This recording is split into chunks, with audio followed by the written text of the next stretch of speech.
Jimmy Butler, he's a very interesting player to me. He's like, oh shoot, I don't know where to go with the ball because I haven't been able to think. It was a great series. Game 4 was one of the best games I've ever watched in my entire life. Now LeBron's a 4-time champion, and Anthony Davis gets his first. It's unacceptable. So happy when the Astros lost because it would definitely be a 2020 thing. Yeah, I was impressed by their game. Braden Point, Andre Palat, Nikita Kucherov, that was the best line in the playoffs, no doubt. Stay undefeated when they face the mighty Cowboys with Garrett Gilbert. Hey everyone, I'm Jared Sandler, and you're listening to Outsiders Opinions. What's up, y'all? Welcome to our MLB Opinions of the Week. I'm Kevin, and I am joined by President of Podcast Operations, Austin. I didn't even know I had that job, Kevin, so thanks for your appointment. Well, you already did it. It's just the naming. Like you have for the GM of any team, for a baseball team, they're president of baseball operations, vice president of baseball operations. It's confusing. But so I wanted to play a little bit on that. But yeah, trades are happening right now. I don't know if you want to talk about some trades that you're excited about, you don't like, or do you want to say that for a different video? Yeah, I think we'll say that for a different video when we just recap all the trades after the trade deadline. So let's just get into our trade predictions. None of these have happened. So if these happen before we post a video, just know that these haven't happened yet. Yeah, I'll check Twitter. I haven't seen anything on Twitter about these names yet, and I'll check at the end. Okay. So yeah, the first guy we have is Yamir Candelario. Do you think he gets traded, Austin? John Candelario, I do think gets traded, and I have him getting traded to the Yankees. I've seen a lot of fans, and the team needs a solid outfielder besides obviously Judge.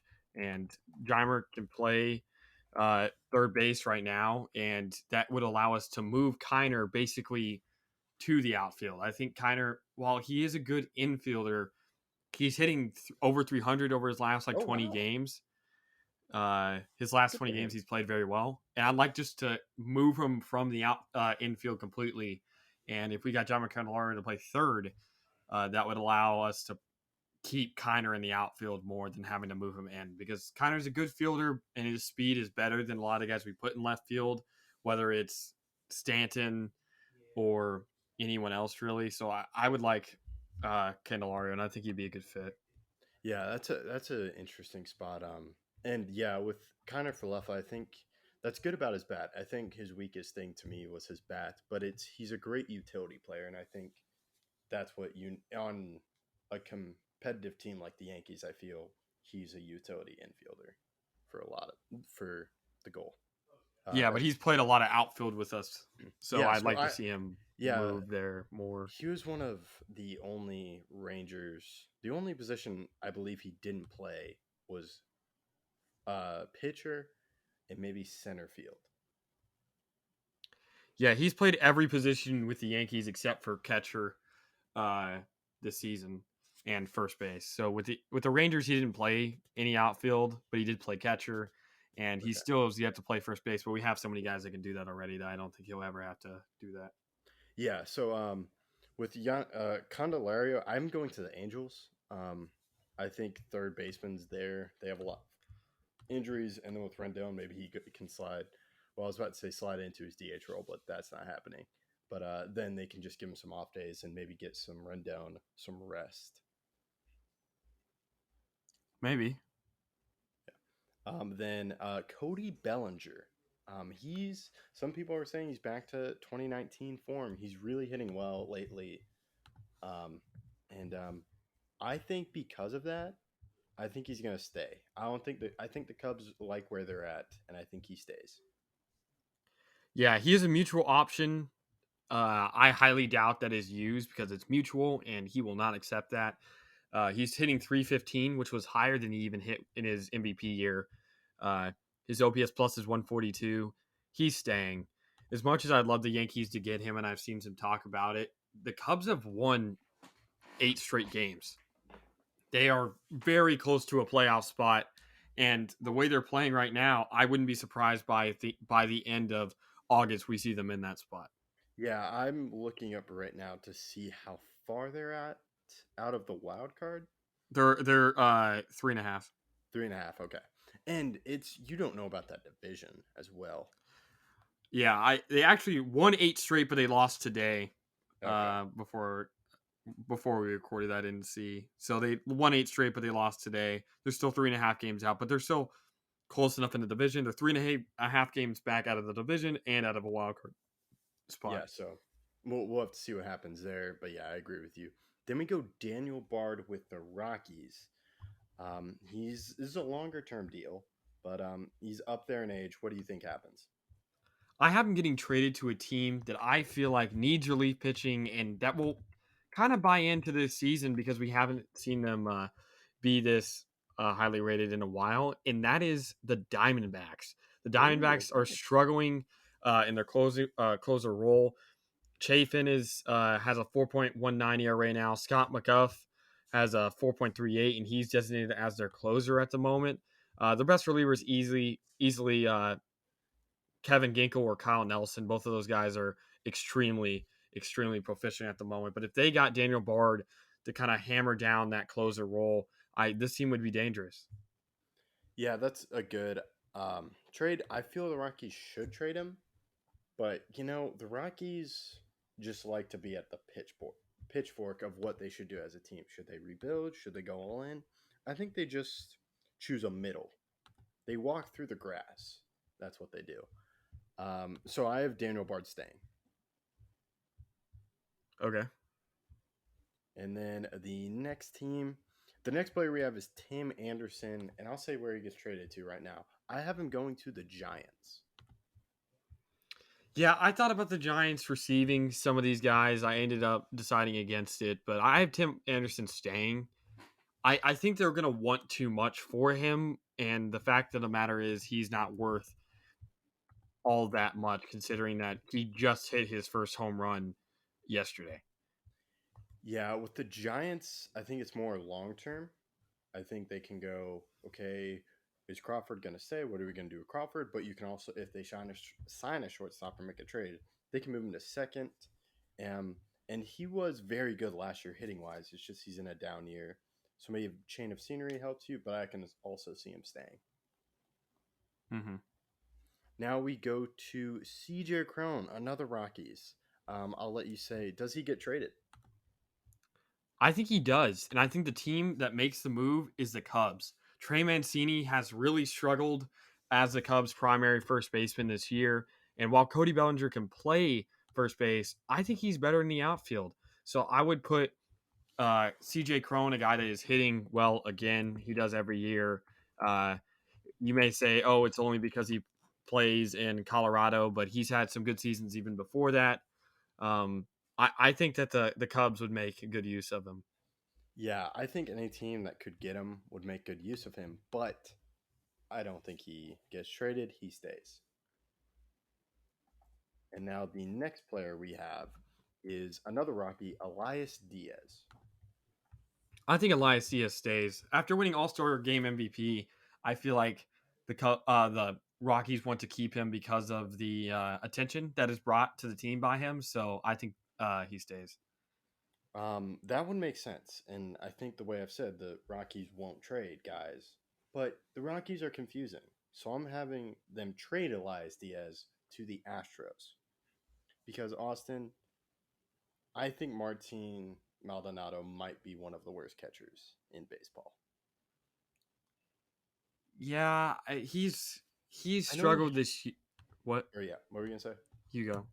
I know he has defensive value, but then I'll let you talk about his struggle. Yeah, he has struggled. He has a negative .6 wins above replacement, which is extremely bad. And much worse, he hasn't had a negative one since he was on the Cubs. Oh, that wasn't even on a full season. That season he ended positive. So he hasn't had a negative WAR since 2013. So this may just be a down year. I think Houston still believes in him, or he wouldn't still be getting run. He still gets played consistently. So somebody must be approving of how he plays, but it's definitely been a very rough go of things for him. Yeah. Do you think I'm exaggerating when I say he's one of the worst catchers in baseball? Is Gary Um, Sanchez worse? uh, it depends on what you define as. Because I think he's a worse catcher. I think Gary Sanchez can hit, but he's also not really a good defensive catcher. Well, this year, Sanchez has been extremely good hitting the ball. Well, yeah, Uh, it's just his OPS defensively. plus is around average, and he's been a pretty good defensive catcher. He's Okay, 1.5 WAR this year. okay. I would say Maldonado, to kind of reason it out, is top 5 worst catchers. Yeah, I'd have to do more research into it to But yeah, give that. but yeah, he had a 166 batting average. I'm like, geez, man. I'm pretty sure you could definitely hit more than that. I think I could have a chance to hit 166. I don't know. MLB pitchers are extremely good at what they do. I know, but yeah, but yeah, I'll stop my Maldonado rant. And then we have Justin Verlander. Scherzer was traded. What happens to Verlander? I'll let you go first. So first and Okay. the last one. All right. I have Justin Verlander going back to the Astros. You know, the Astros wouldn't have to trade anyone if they just signed him, but yeah, I feel they're gonna go, well, our depth wasn't what we thought it would be. Let's bring Verlander back here. Yeah, the guy or the team that I think brings him in is someone that I think a lot of people would be shocked. It's the team that they faced against in the World Series, the Phillies. I have the Phillies trading for Justin Verlander. Ooh. I know it's in the same division as the Mets, but I feel like they would give up a lot. The Phillies would give up way too much to get Verlander for a 40-year-old pitcher, and the Mets could get a very, very good return. Again, I know they're in the same division and people are very against that. But at the grand scheme of things, does it matter if you're in the same division if Verlander will be out of the league very soon and the Mets already don't look like they're going to make the playoffs? Yeah, that's a very Dombrowski move to me for the Phillies general manager. Um, yeah, so now we go to Paul DeYoung with the Cardinals. I have DeYoung getting traded to the Marlins. The Marlins infielding is really struggling. Uh, Joey Wendell and John Segura are not playing well, and it's something that has to be addressed. So I think the Marlins do it by getting DeYoung. Yeah, that I kind of like that move. I don't see that happening. I feel he stays, but I've been wrong before, and that wouldn't be. I would that would be a sneaky move to me for the Marlins, and they do have pitching prospects that they could trade, which would benefit the Cardinals. Yeah. And now our next player is Rich Hill. This is a guy I really thought the Cardinals would pull it out and get back. I'm not going to say they're dead yet because you know what happens when I say that. They avenge they get revenge on me, and so I don't think he gets traded to the Cardinals, but I think he gets traded to the Texas Rangers. Wow, you think Texas gets him to play as a starting pitcher? Yes. So here's my thing. The news, as we're recording, the news right now is Evaldi got sent to the 15-day IL for a forearm. He's had forearm issues. His velocity has gone down. I feel Texas. I'm thinking the worst here, and I'm thinking Texas does too. And it's with Evaldi could be injured. He may need surgery, so he may be out. So I think they want a capable starter like Rich Hill to replace Evaldi. Okay. And I'm hoping Evaldi will be great, but I think you have to prepare for the worst.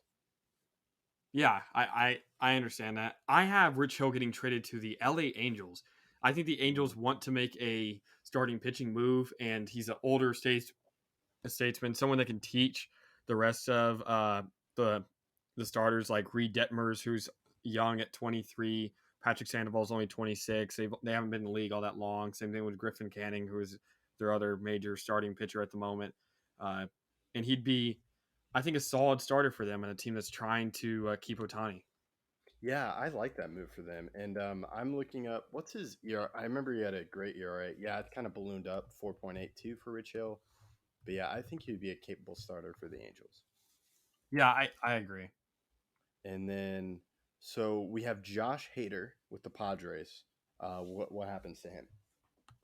I think we can kind of clump, as you said before, Blake Snell and Josh Hader together.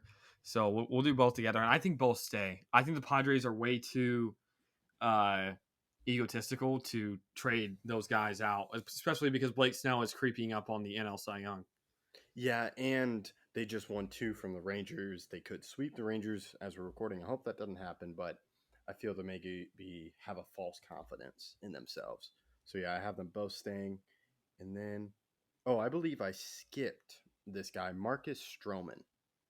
You did skip him. I have him staying again. I think the Cubs believe in themselves. And just an update on Rich Hill's ERA. It's actually 4.76 because he just pitched today, so it went down. Oh, He had okay, a better gotcha. start today. Gotcha. Thanks. Okay, so maybe he's starting to go. And that actually leads right into I agree with you with Marcus Stroman. This is David Bednar. I see a David Bednar Rich Hill trade to the Rangers. It's more, to me, the big trade is David Bednar for the Rangers, righty. He's a righty, right? Bednar? Yeah. Yes. Okay. Because that's to me what the Rangers are lacking, and the Rangers ask for more from the Pirates will give you a bigger prospect if you add in Rich Hill. So that's why the main thing for me was getting David Bednar, getting some relief help for the Rangers, but also having an insurance policy with Rich Hill. Yeah, I think that's a very interesting take. I have Bednar staying. I think he's been a 2-time All-Star with the Pirates, and I don't think they want to get rid of him just yet. Yeah, I can understand that. I feel the Rangers have a lot of good prospects that they really want to capitalize on since a lot of them are middle infielders, and that's really nothing. They really aren't going to be called up soon because the Rangers made moves. So that's all we got. I'm surprised none of us had Orioles making some big trades. Yeah.